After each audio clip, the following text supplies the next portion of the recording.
இந்தியாவில் இன்றைக்கு மதுரை மாவட்டம் மேலூர்ல நாயக்கர்பட்டியில இந்த டங்ஸ்டன் சுரங்கம் அமைப்பதற்கு இந்தியாவில் குறிப்பிட்டிருக்கிறார். எதுவுமே இல்ல, வேற வழி இல்ல. திராவிட முன்னேற்ற கழக அரசு இதில் அலட்சியமாக இருந்த காரணத்தினால் இன்னைக்கு டங்ஸ்டன் சுரங்கம் அமைப்பதற்கு மத்திய அரசு நடவடிக்கை எடுத்திருக்கு. அதை மறைப்பதற்கு எங்க மேல் குற்றம் சொல்லி தப்பிக்க பார்க்கிறாங்க. இன்றைய முதலமைச்சர் திரு ஸ்டாலின் அவர்கள் வேண்டுமென்றே திட்டமிட்டு எங்கள் மீது அவதூறு இழைக்கின்ற விதமாக வலைதளங்களே இப்படி தவறான செய்தி பரப்பியிருக்கிறார்.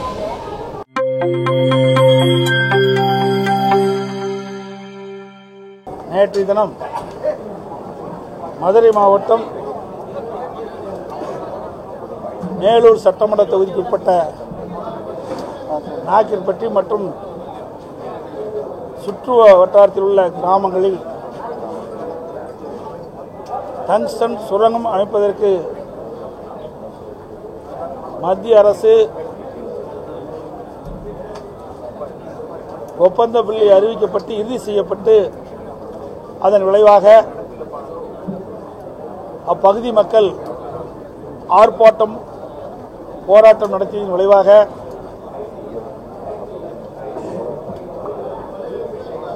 மாண்புமிகு முதலமைச்சர் அவர்கள்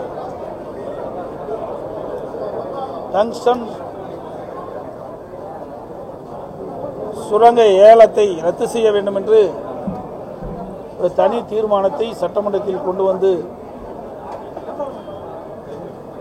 அப்பொழுது அனைத்து இந்திய அண்ணா திராவிட முன்னேற்ற கழகத்தின் சார்பாக எங்களுடைய கருத்துக்களை பதிவு செய்தோம். மாண்புமிகு முதலமைச்சர் அவர்கள் நேற்றைய தினம் அவருடைய எக்ஸ் வலைதளத்தில் உண்மைக்கு புறமான கருத்தை தெரிவித்திருக்கின்றார். நாடாளுமன்றத்தில் அனைத்து இந்திய அண்ணா திராவிட முன்னேற்ற கழகத்துடைய மாநிலவை உறுப்பினர் அவர்கள் திரு தம்பித்துரை அவர்கள் டங்ஸ்டன் சுரங்கம் அமைப்பதற்கு ஆதரவாக பேசியுள்ளதாகவும் முதலமைச்சர் எடப்பாடி பழனிசாமி அவர்கள் உண்மைக்கு புறமாக பேசுகிறார் என்ற ஒரு செய்தியை வலைதளங்களில் வெளியிட்டிருக்கிறார். திரு தம்பித்துரை அவர்கள் நேற்றைய தினமே மாநிலவில் தான் என்ன பேசியது என்ற விவரத்தை தெரிவித்திருக்கின்றார். அதை இப்பொழுது ஊடக நபர்களுக்கு அவர் பேசிய அந்த மாநிலவையில் அவர் பேசிய குறிப்பை நான் உங்களுக்கு நாங்கள் தர்றேன். பத்திரிகை ஊடகத்துக்கு தரோம், எங்கப்பா கொடுத்துருங்க, நீங்களே வாங்கி பார்த்து உண்மையை தெரிஞ்சுக்கங்க. அதில் அவர் பேசுகின்ற பொழுது மத்திய சுரங்கத்துறை அமைச்சர் அவர்கள் கனிம வள சட்ட திருத்த மசோதாவை கொண்டு வருகின்ற பொழுது அந்த பில்லில் திரு தம்பித்துரை அவர்கள் பேசுகின்றது பேசிய கருத்து ஏல முறை நல்லது என்பதற்காக மாண்புமிகு மத்திய அமைச்சர் கொண்டு வந்த இந்த சட்ட முன்வடிவை மசோதாவை வரவேற்கிறேன். இதில் பல நல்ல அம்சங்கள் உள்ளன.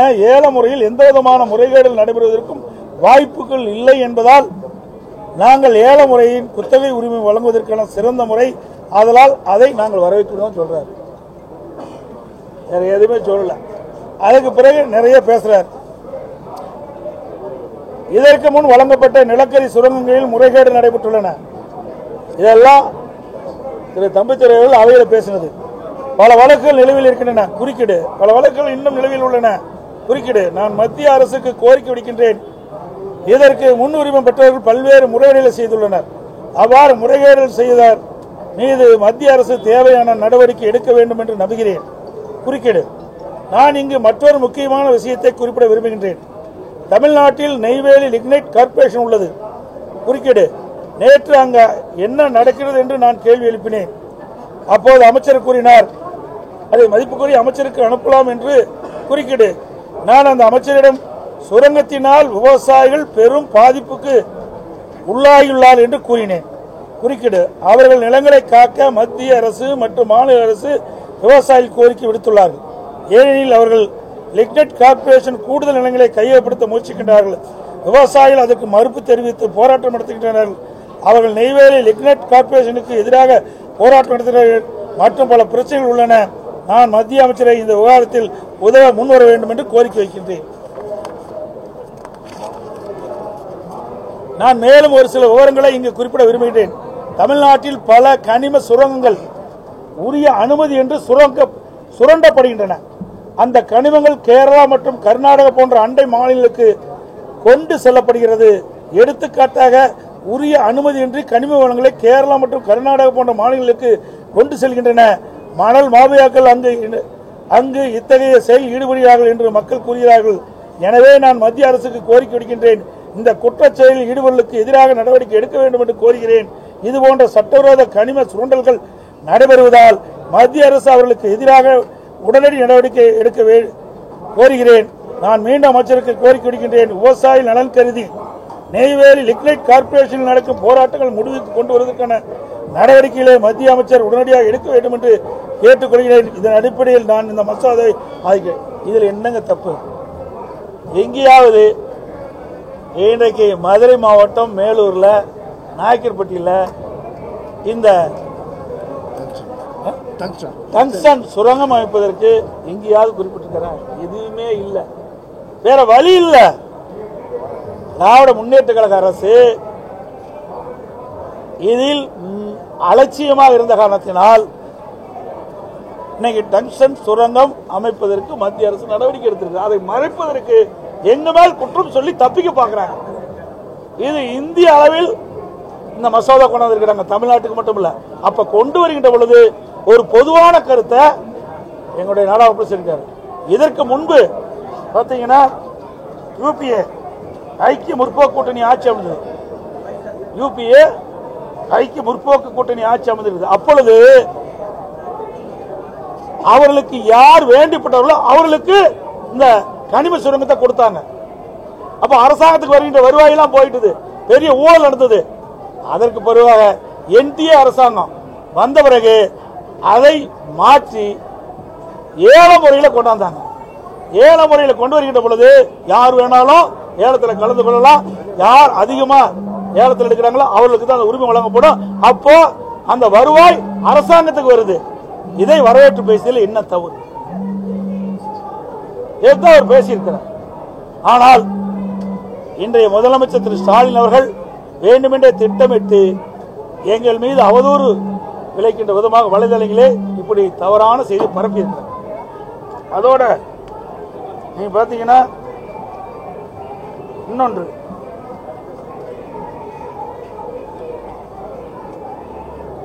இன்றைக்கு நீர்வளத்துறை அமைச்சர்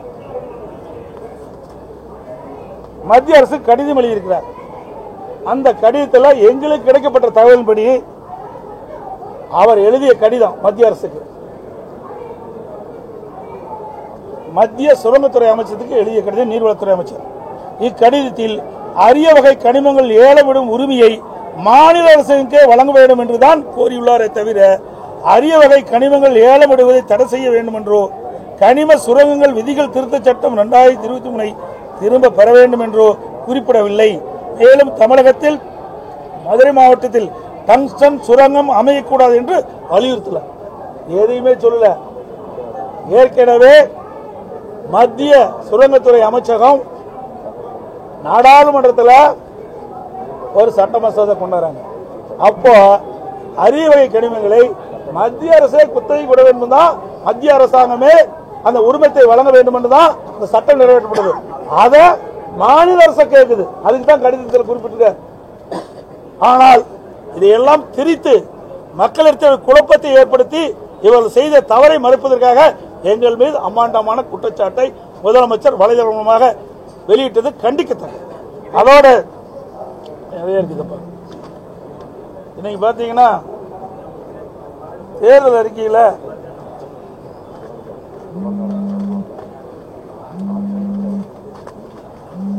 திரு ஸ்டாலின் அவர்கள் திராவிட முன்னேற்ற கழக தலைவராக இருக்கும்போது, எதிர்க்கட்சி தலைவராக இருக்கும்போது 2023 சட்டமன்ற பொறுத்து இருக்கும்போது தேர்தல் அறிக்கையில் வெளியிட்டார். அப்போ ஒவ்வொரு ஆண்டும் சட்டமன்ற கூட்டத்தொடர் 100 நாட்கள் நடைபெறும் என்று தெரிவித்தார். எல்லா பத்திரிகையும் ஊடகத்திலையும் அவருடைய தேர்தல் அறிக்கை வெளியில் வந்தது. அண்மையில் அவர் ஊடகத்திலையும் பத்திரிகையிலையும் அறிக்கையின் வாயிலாக சொல்லுகின்ற பொழுது நாங்கள் அறிவிக்கப்பட்ட தேர்தல் அறிவிப்பில் 98% நிறைவேற்றப்பட்டதாக சொன்னார். உதாரணத்துக்கு சட்டமன்ற கூட்டத்தொடர் ஆண்டுக்கு 100 நாள் நடத்தும்னு சொன்னார். இந்த 4 வருஷத்துக்கு 400 நாள் நடத்தியிருக்காங்க. ஆனால் நடத்தது 113 நாள் தான் நடத்தியிருக்காங்க. 113 நாட்கள் தான் சட்டமன்ற கூட்டத்தொடர் நடந்திருக்குது. இன்றைக்கு கூட 2 நாளில் கூட்டத்தை முடிச்சுட்டாங்க. எப்பவுமே 4 நாட்கள் 5 நாட்கள் இந்த மழைக்கால கூட்டத்தொடர் நடக்கும். ஆனால் 2 நாட்களில் முடிச்சுட்டாங்க. இன்றைக்கு தமிழ்நாட்டில் ஏராளமான பிரச்சனை இருக்குது. இதையெல்லாம் அனைத்து கட்சி தலைவர்களும் மற்ற சட்டமன்ற உறுப்பினர்கள் தங்கள் தொகுதியில் இருக்கின்ற பிரச்சனையை அரசுடைய கவனத்துக்கு கொண்டு வருவது நடைமுறை. ஆனால் இந்த அரசு இந்த சட்டமன்ற கூட்டத்தொடரை 2 நாளில் முடிச்சுட்டாங்க. மக்களுடைய பிரச்சனை கூட பேச முடியல. பிரதான எதிர்கட்சிக்கு ஒரு 10 நிமிடம் கொடுக்குறாங்க. பல துறைகள் இருக்குது, பல துறைகளில் ஏராளமான பிரச்சனைகள் இருக்கின்றது. இப்படி ஏராளமான பிரச்சனைகளை 10 நிமிடத்தில் அரசுடைய கவனத்துக்கு எப்படி கொண்டு வர முடியும்? இந்த அரசு அமைந்த பிறகு இன்றைக்கு நாடாளுமன்ற சட்டமன்ற கூட்டத்தொடர் முழுமையாக நடைபெறுவதே கிடையாது.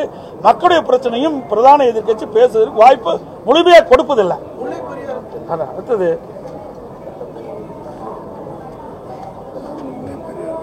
இன்னைக்கு பார்த்தீங்கன்னா கடந்த 43 மாத திராவிட முன்னேற்ற கழக ஆட்சியில் தினந்தோறும் கொலை, கொள்ளை, பாலியல் தொடர்ந்து நடந்துகிட்டே இருக்குது. நடக்காத நாளே இல்லை. குறிப்பாக சிலவற்றை மட்டும் நேரத்தில் குறிப்பிட விரும்புகிறேன். திருப்பூர் மாவட்டம் நீங்க 10 நாட்களை பார்த்தீங்கன்னா தொடர் கொலை நடக்குது. முதலாவதாக பொங்கலூர் அருகே உள்ள சேமலை கவுண்டம்பாளையம் பகுதியைச் சேர்ந்தவர் தெய்வ சிகாமணி, இவரது மனைவி அலமாத்தால், இவரது மகன் செந்தில்குமார், 3 பேரும் ஒரே குடும்பத்தைச் சேர்ந்தவர்கள். இவர்கள் 3 பேரையும் இன்றைக்கு கொலை செஞ்சிருக்கிறாங்க. இதுவரை கண்டுபிடிக்க முடியல. அந்த கொலை செய்யப்பட்ட அந்த ஐடி நிறுவனத்தில் வேலை பார்க்கின்ற அவருடைய மனைவி தொலைக்காட்சியில் இன்னைக்கு பேட்டி கொடுத்தாங்க. இன்னைக்கு அமைச்சர் வந்து அவருக்கு திமுக அமைச்சர் அவர் ஒரு அமைச்சர் போய் அவர் தொக்கு விசாரிக்க போகும்போது அந்த அமைச்சர்கிட்ட இந்த ஆட்சியினுடைய அவலங்களை எடுத்து சொல்றாங்க. இந்த ஆட்சியில் சட்ட ஒழுங்கு முழுமையாக கெட்டு போச்சு, மக்களுக்கு பாதுகாப்பு இல்லை அப்படின்னு ஊடகத்தின் வாயிலாக பத்திரிகைகள் பேட்டியை கொடுத்துட்டாங்க. அந்த அளவுக்கு சட்ட ஒழுங்கு மோசமான சூழ்நிலை இருக்குது. அதே போல சென்னை சிந்தாரிப்பேட்டையில் மணலம் குன்றிய கல்லூரி மாணவியை 10க்கும் மேற்பட்டோர் பாலியல் கொண்டு போய் செஞ்சிருக்கிறாங்க.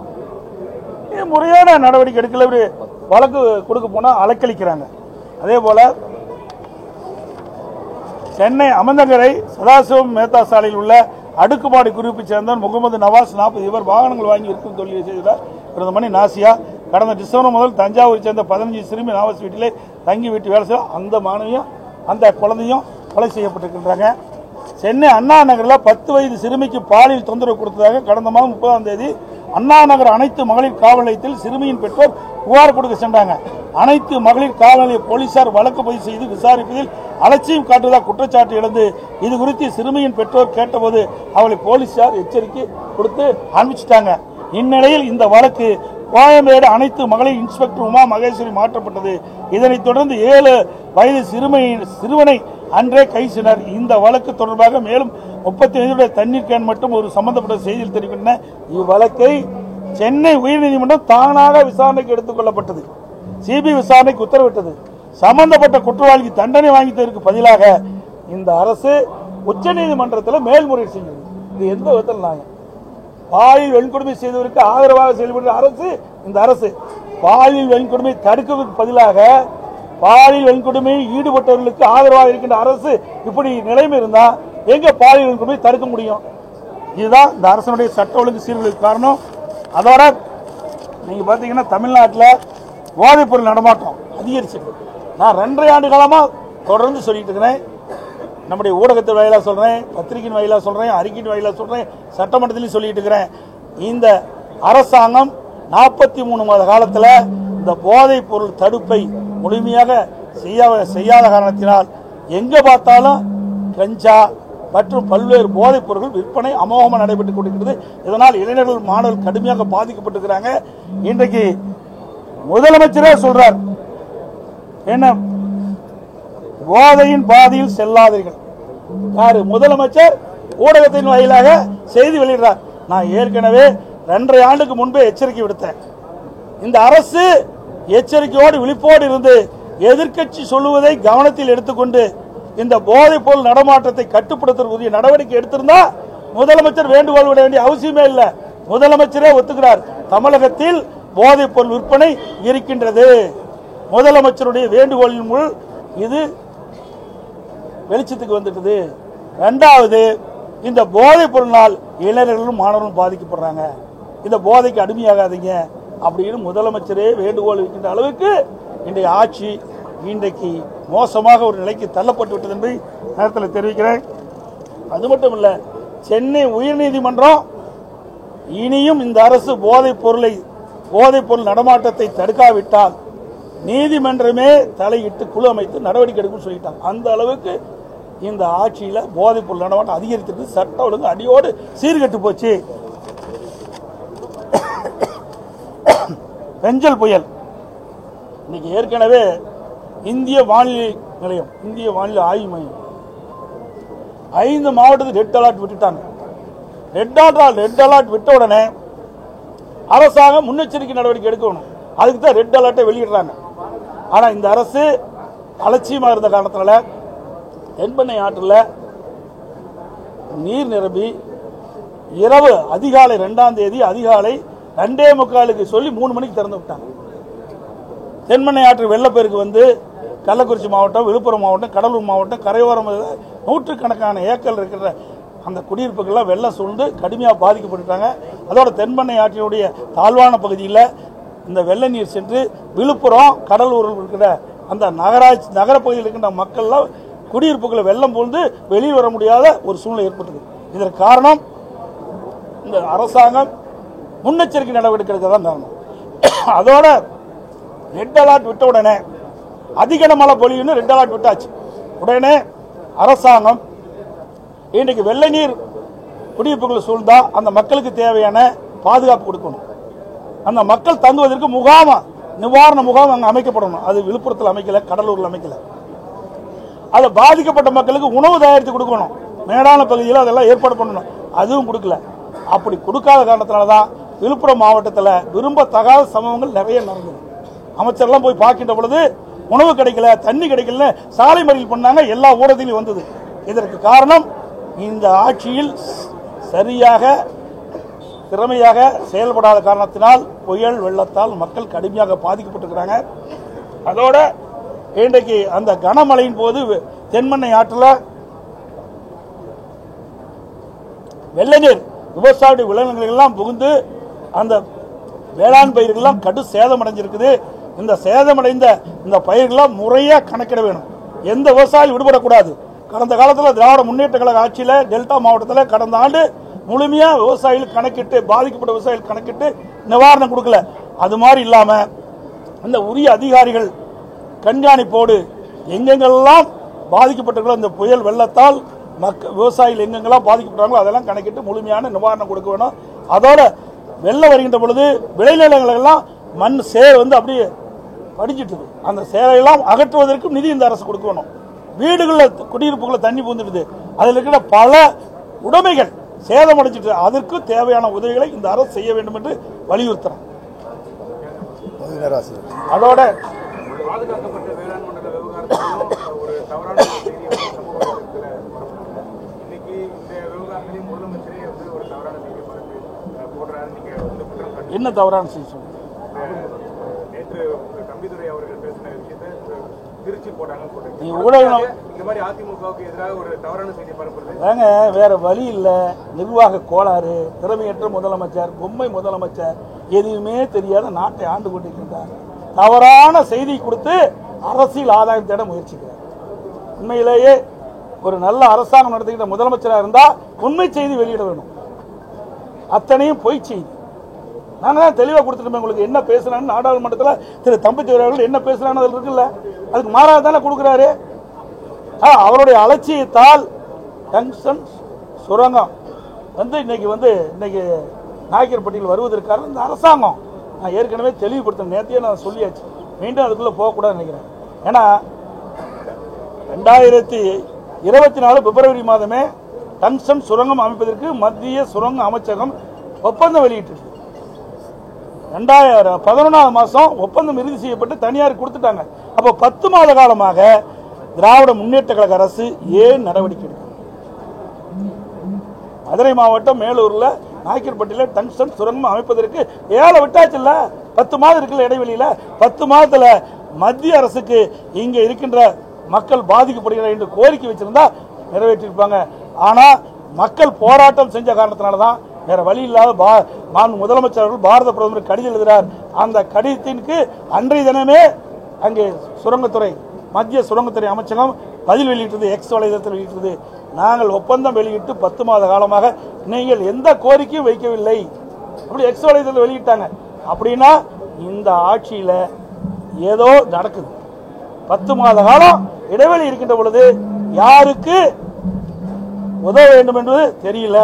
அப்படி உண்மையிலேயே இந்த டங்ஸ்டன் சுரங்கம் அமைக்கக்கூடாது என்று இந்த அரசு நினைக்கப்பட்டிருந்தால் உடனடியாக ஒப்பந்தம் அறிவிக்கப்பட்ட உடனே மத்திய அரசுக்கு தகவல் கொடுத்து இதை நிறுத்தியிருக்கலாம். ஒப்பந்தம் இறுதி செய்ய வரைக்கும் காத்திருந்துட்டு மக்கள் போராட்டத்துக்கு பிறகுதான் முதலமைச்சர் வேற வழி இல்லாம பிரதமருக்கு கடிதம் கொடுக்கிறார். இதுதான் உண்மை. அதோட நான் ஏற்கனவே பேசினேன். நீர்வளத்துறை அமைச்சர் என்ன கேட்டிருக்காரு? டங்ஸ்டன் சுரங்கம் அமைப்பதெல்லாம் சொல்லல, அந்த ஏழை விடுகின்ற உரிமையை தனக்கு வேணும்னு லெட்டர் கொடுத்திருக்காங்க.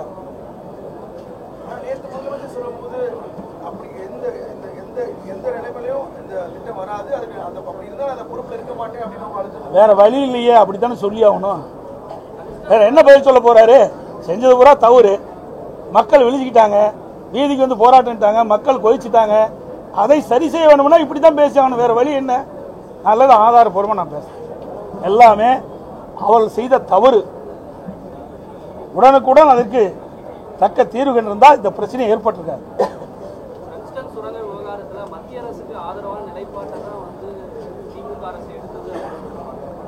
அதாவது மசோதா வரும்போது பாதிக்கும் சொல்லாங்களா, பேச வேணும்ல. அவைதான பிரதான எதிர்கட்சி. அங்க யார் இருக்கிறா? எங்க அதிமுக நாடாளுமன்றத்தில் ஒருத்தர் கூட இல்லை, மக்களே தான் இருக்கிறாங்க.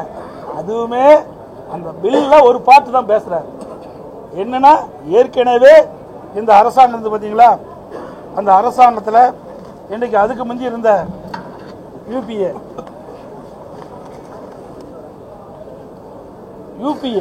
அதாவது ஐக்கிய முற்போக்கு கூட்டணி திமுக அங்கம் வைக்கின்ற அரசாங்கம் இருந்தது. அதுல தன்னிச்சையாக தங்களுக்கு யார் வேண்டிப்பட்டவர்களோ அவர்களுக்கு அந்த உரிமத்தை கொடுத்தாங்க. அதை ரத்து செய்வதற்கு தான் 7 முறை கொண்டு வந்தார். அதை சொல்லித்தான் பேசினார். அப்புறம் நான் ஏற்கனவே படிச்சுட்டோம் கொடுத்துட்டேன். அந்த நெய்வேலியில் எப்படிலாம் பாதிக்கப்படுறாங்கன்னு விவசாயிகள்லாம் அதெல்லாம் நாங்கள் சொல்லியிருக்கோம்ல. இதை வேண்டுமென்றே திட்டமிட்டு அதிமுக மீது ஏதாவது அவதூறு செய்தி வெளியிட வேண்டும் என்று வெளியிட்டிருக்கார் ஒழிய உண்மை செய்தி அல்ல. அனைத்து உடன்களுக்கும் பத்திரிகைகளுக்கும் வணக்கம். அதே மாதிரி இன்னைக்கு 2021 சட்டமன்ற பொதுத் தேர்தலின் போது திராவிட முன்னேற்ற கழக தேர்தல் அறிக்கையில் 181வது அறிவிப்பில் சொல்லியிருக்கிறாங்க, திராவிட முன்னேற்ற கழக ஆட்சிக்கு வந்தா பகுதி ஆசிரியர்கள் அனைவரும் நிரந்தரமாக்கப்படும். இதுவரைக்கும் செய்யவே இல்லை. ஆனால் முதலமைச்சர் 98% நிறைவேற்றப்பட்டதா ஒரு பொய்யை சொல்லிக்கிட்டே இருக்கிறார். ஆக இன்னைக்கு அந்த போராட்டத்தில் இறங்கிடலாம். இன்னைக்கு கைது செய்யப்பட்டு ராஜரத்னம் ஸ்டேடியத்தில் வச்சிருக்கிறாங்க. அவரெல்லாம் விடுதலை செய்ய வேணும். ஏனென்றால் ஒரு தேர்தல் அறிக்கையை நம்பித்தான் மக்கள் வாக்களித்து நீங்கள் ஜெயிச்சிருக்கிறீங்க. எந்த தேர்தல் அறிக்கையுமே நிறைவேற்றல. முக்கியமான தேர்தல் அறிக்கை எதுவுமே நிறைவேற்றல. அத்தனையும் பொய். அரசு ஊழியர்களுக்கு கொடுக்கப்பட்ட வாக்குறுதி நிறைவேற்றல, பகுதி ஆசிரியர்களுக்கு கொடுக்கப்பட்ட வாக்குறுதி நிறைவேற்றல. இன்னும் பல வாக்குறுதி கிட்டத்தட்ட 525 அறிவிப்புகள் வெளியிட்டிருக்கிறாங்க. அதில் ஒரு 10% அறிவிப்புகள் தான் நிறைவேற்றியிருக்காங்க. முக்கியமான அறிவிப்புகள் எதுவுமே திராவிட முன்னேற்ற அரசு நிறைவேற்றப்படவில்லை. இதெல்லாம் 2026 வருகின்ற சட்டமன்ற தேர்தலில் எதிரொலிக்கும். இவர்களெல்லாம் தக்க பதிலடி அந்த தேர்தலில் மக்கள் வழங்குவாங்க.